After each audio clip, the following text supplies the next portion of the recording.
And I was going to stay away from this guy, but you brought him up within the first minute of our conversation, so it sounds like you're game to discuss him. What happened the day you and Melvin went to the podcast with Charleston White, where he walked out mid-interview? What happened that day from your point of view? And start all the way from the beginning. Okay, first of all, I didn't know Charleston White from a can of paint. And when he talked about what happened with Crips in LA, I have nothing to do with LA. I keep my business Compton. We got enough problems in Compton. I don't go to LA and look at LA's business or wonder about what Big Hugh does or what anybody else does. But him and Mob James had a discussion where they became, and Mob James threatened him.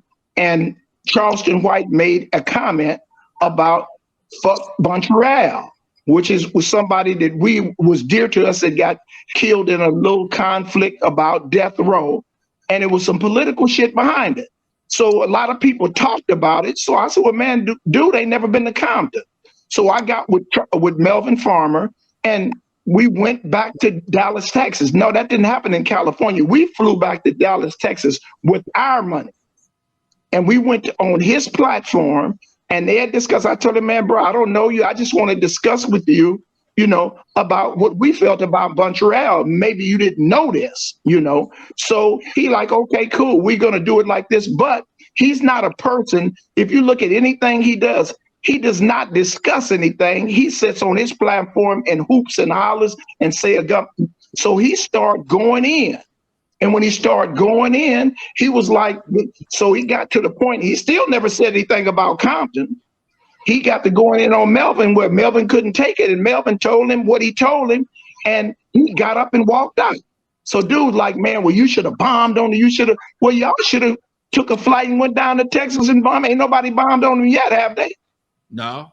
So he ran up out of his own interview. So what was I supposed to do? Gotcha. There's something that I would love to ask you because I was curious when this happened, and I was going to ask you or Melvin Farmer. Shout out to Melvin Farmer, hitting corners. A few months ago, you and Melvin came out stating that you had paperwork on Charleston White, saying that he was a snitch. We later learned that paperwork was from when he was 14 years old, which was like 30 years ago. I'm curious what your plan was in bringing that up to the public, and we kind of already knew that he was a snitch, I guess, in the first place, self-proclaimed snitch. He came on his platform is that he killed a white man, that he was the murderer, and he set all this thing in play, that he did this, and if anybody that would find out that he was a snitch, him and Say Cheese would pay him $25,000. We got the paperwork. He thought we wouldn't get the paperwork. We got the whole transcript of what happened to him. Okay. And he embraced it. I'm not mad at it. I'm just making a point of clarification. Right. So now you know he's a snitch. So, I mean, 90% of the dudes out here today are snitches. So, you get on a platform and talk about what Big Hugh did. West Coast Charleston White and Charleston White talking about that Big Hugh is on grid program. And do you realize what Eric Holder, what kind of deal he would have made if he had told the police that Big Hugh paid him to kill Nipsey Hussle? Right. Just the common sense of that. You dig what I'm saying? Ain't none but this is the same dude. He just don't know how to. And I don't know Big Hugh from a can of paint. Me and him never talk. That's LA. But I'm looking at this dude's work. He took 100 black kids and bought them tuxedos and put shoes on their feet and took them out to dinner and took them to a play. Those little bit of beads, those little seeds grow into another kind of plant. So these same dudes that's talking this shit about what he did, Yosemite Sam ain't came in no neighborhood and done nothing for you. Talk about he's $1 million guy. He's never come in no neighborhood and done anything for PlRU, but he always had on PlRU. This dude in Dallas, he ain't done nothing for Dallas. So you look at the work of what people do. Look at my work. It's not, I didn't just start this. I was in YTS in 1971. I started the first Black Youth Council in the city of Compton, got gang members and leaders out of Compton and put them in city government and showed them how gangsters really work. After the gang truce in 1992, I had Garth Brooks dedicate $1 million to the city of Compton. I did Dre Day in 2014. Dr. Dre, Compton's first black billionaire. Every June 19th in Compton is Dre Day. You may not know who freed the slaves in Texas, but youngsters know Dre Day, huh? Yeah. So those are some of the things that accomplish. Man, everybody do some crazy shit, but we criticize each other for one mistake we made. You could have done it. Lonzo been around in the music business doing things, but do you hear about him every day? Some of these crackpots that just jump up and get into this, they ain't putting no work in. No, that's true. That's very true. Now, I got to give you that one, Doc. I got to give you that one because folks always got something to say because they don't know shit. They don't do their research. They just assume because I didn't even see your Facebook folks we old that we ain't never done it. We didn't get old by being stupid. That's for damn sure. That's what I'm saying, bro. You know, so I'm still relevant. You know. You can say whatever they want to say, but they can test it. They just make an appointment. I'll be at Gonzalez Park for real every day. There it is. We live there it with Marv, OG PlRU boy from back in the day. Man, while I got you, Marv, I got it. Real quick. Thank you, OG Steve, for that donation, and thank you, Marlon, for that donation. And please, guys, hit that like button if you haven't already. We have Ayatollah Marv in the building. If you have any questions, please comment down below, and we'll try to get to all of them. So, yeah, thank you. Go for it, Alonzo. Marv, I got a question. How do we take the violence out of the gang activity? How can we do that? Is it possible? We don't need to take the violence out. We don't need Negroes always want to take violence out. Jesus ain't coming back. He busy. He got some other shit on his mind. You dig what I'm saying? He trying to keep hell under wraps. So we have to just recognize where we have to aim our violence at the people that aims it at us. You know, I was watching. They got this thing about Emmett Till, right? Mm-hmm. And I was looking at the documentary about Emmett Till, and he got killed in 1955, right? Okay. So in 1955, they brought his body back to Chicago. They said over 100,000 people viewed Emmett Till, a 15-year-old that got killed by white America, right? Right. They said that the two men that were accused of killing Emmett Till got found not guilty. The papers in France said it was an atrocity that America would let some people go that would do something. It was inhumane. England wrote an article about it and said it was a miscarriage of justice to Black America. The nappy-head niggas, coons, and possums, the NAACP, and the Jewish Defense League says in 1955, they raised over $1 million for the Emmett Till Fund, right? Okay. In 1955, $1 million would be 100 million today, huh? Pretty much.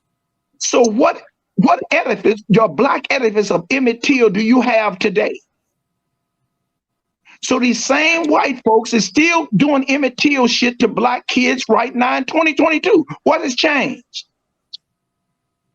Now they got a movie called Till or Emmett Till. Ain't no one black director. Nobody's profiting off the Emmett Till movie but white America again. So do Black Lives Matter?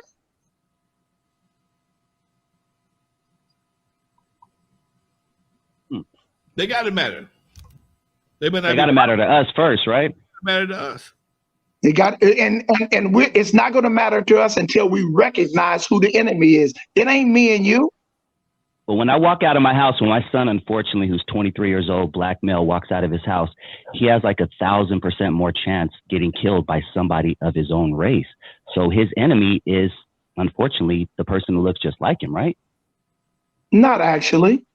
I mean, that's convenient when you don't know. See, I didn't grow up and ain't nothing in the gang and nothing that I've ever done. I haven't never had no IB on another black. It's all of you can check my history. You can go back and do a fact check for me in prison. Every victim that I had on the street was somebody other than me. We didn't grow up. If we and when I grew up in my neighborhood, we hit thrifty stores, we hit J.C. Penney's. To get more money to do something. This is how you showed me how you was down, not hitting another brother or jumped in. He did this. That don't make it. It don't make it good. So until we realize who the enemy is and start focusing, okay, these youngsters are taking target practice right now, but white people start aiming black targets when they kids is 4 and 5 years old. That's why when a white man kills 14 or 15 black kids and the police arrest him, he see him as a citizen. When he see you with a cell phone in your hand, he see you as an enemy. So we know the white man is the enemy. Now what do we do? Now what? Now that we know that, like, we've been talking about that for 50, 60 years. Now we don't know it. We think we free. Do you think it's by chance that all of these young black rappers are getting killed? But ain't no country in Western white folks getting killed. How come they ain't mad at each other? So we put that on the killer, or do we put that on the media? Well, shit. 20 years ago, you didn't have high-speed chases, and still they start coming on commercials, and you start seeing them on Eyewitness News. Now everybody wants 30 seconds of fame, huh? We're glorified with things that we do. We look at these podcasts right now. The most successful podcast is us talking about us. That's for damn show. That's for damn show. Your podcast, if you had it about King Tut and what we're trying to construct, you wouldn't have 13 people listening to it.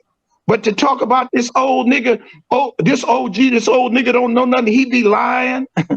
What is this GGG? Well, all the OGs was 14 and 17 and 72. You was 22. And you joined a gang of kids. I was in prison in 72, idiot.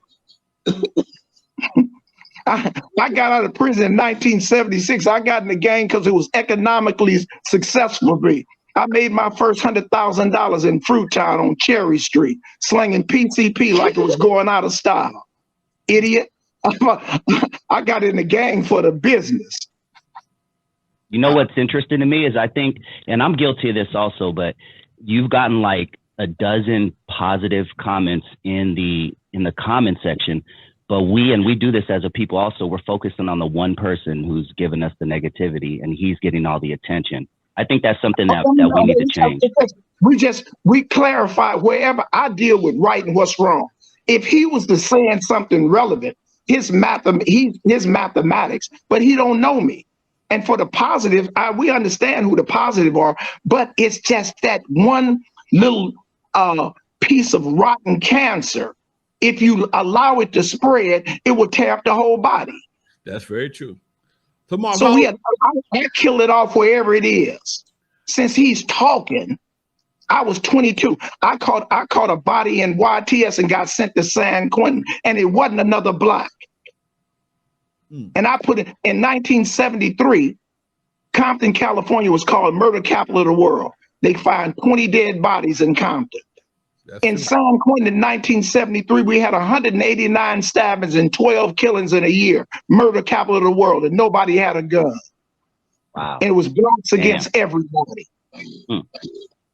And we walked the line, and I never locked up.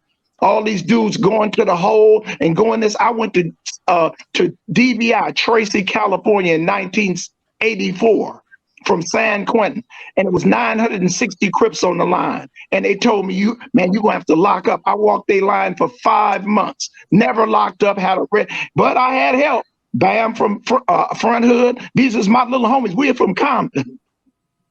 You always gonna have alliances. You can't be scared of life, bro. You know what I'm saying? So no, it's not the negative. The positive is gonna be positive, but if you let these little sycophants ignite something, it have brought the character to reality. It's like, man, these closet queers that follow Charleston White. You know, they've been hating Bloods and Crips all the time. But let's go back to Texas. From 1973 to 2022, it's been over 3,500 murders of blacks at the hand of another, and them Negroes ain't done nothing about it. But who put the stick in their back when Crips and Bloods came to their state and made them Crips? They never.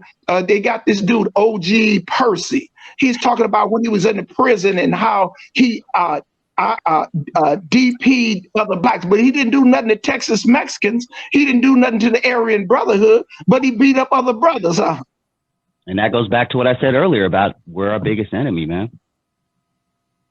Yeah, when we don't know nothing, man, we think white people is God, man. Anybody gonna do nothing to God? When they see you do something, I don't trust them any more than I trust, yeah. You know, but that's you. That's good that you feel like that. But 90% of us, we're just like looking at the police. How are you a gangster? When you see me coming around, you'll pull a gun and ask me where I'm from. But when you see the police, you drop the gun and run. Killing is killing in my book. I don't discriminate. You want to know who said a similar comment literally just about a month ago? Who? Charleston White. White. And what did he say? He said just what you said. He said you'll pick up a gun quick to kill another black man, but when the cops come around, you act like, you know, a bee. Right. Yeah. And he right. He heard my comment. You know, he clout chase. I love Charleston White. You wouldn't even ask me on the show if it hadn't been for Charleston White. He made me relevant. I mean, you know, I honestly wasn't even going to bring Charleston White up, but you brought him up within the first minute. So I'm like, all right, let's talk about it, because that's the stuff that gets the views. You know, unfortunately. I appreciate what he's done. You know, but the relevance is he's a shock jock. He talks about a lot of shit, but he's never lived none of it. He was on PC when he was in the youth authority. What's P3? What's P3? PC in prison. Population. Protective custody. Okay. You know, he's a handicap. He knocked his own eye out. His man and done more to himself than he's ever done to anybody else, right? He don't have any arrest of assaulting anybody, black, white, blue, woman, or anything else. He got a gang of guns and he's never shot anybody. So where is his relevance? Okay. So, you know, it ain't about Charleston. We're on this West Coast. The West Coast is a mess coast, but we getting ready to try to straighten it up. Hey folks, this is Lonzo, the godfather of West Coast hip hop. And I bet you some of y'all didn't know I had a book out, did you? Well, I do. NWA, Not Without Alonzo, available on Amazon.com, $14.95. But also, there is a comic book, limited edition comic book, Hip Hop Family Tree, featuring yours truly, Lonzo in the middle, Dr. Dre, and Yella. Limited edition, only available on my website, LonzoWilliams.com. Now, if you want both books, the Hip Hop Family Tree and NWA, both of them $30. Go to my website, LonzoWilliams.com. In the comments, put your name and what you want me to say. I'll autograph and make sure it gets to your house right away. Both books, $30, autograph, LonzoWilliams.com. And if you like me, you don't have time to sit down and read like I'd like to, but I love audiobooks. That's why I put my book, NWA, Not Without Alonzo, on audio. That's right. But it's available only on CD Baby. Why? Because I set every track, every story to music. So as you ride down the street, listening to the stories of West Coast hip hop, you got some fresh new tracks to bob your head to. Available only on CD Baby, NWA, Not Without Alonzo. Check it out, folks. Give you something to ride to. Peace.